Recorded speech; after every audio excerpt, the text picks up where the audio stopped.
Death is typically portrayed as the opposite of life, often framed as cessation, loss, or eternal punishment. With modern theology, death is seen as either the end of earthly existence or the entrance to eternal reward or punishment.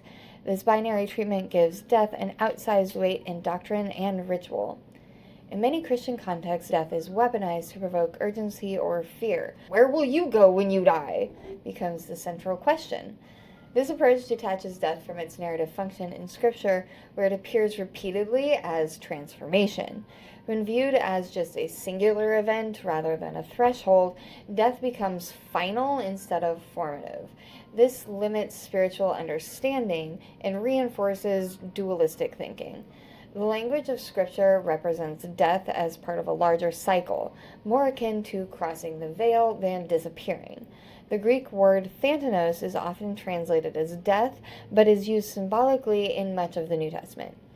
Paul writes in Romans 6:4, "We are buried with him through baptism into death," describing death as initiation, not annihilation. In Hebrew, mavet refers to a condition that can be lifted, transformed, or reversed.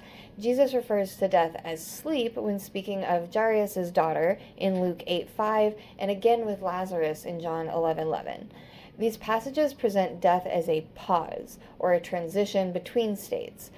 And so in quantum terms, death may represent the decoherence or temporary dissolution of form while maintaining a pattern within the field. The consistent message is that death is not a closed door, but an unfolding process.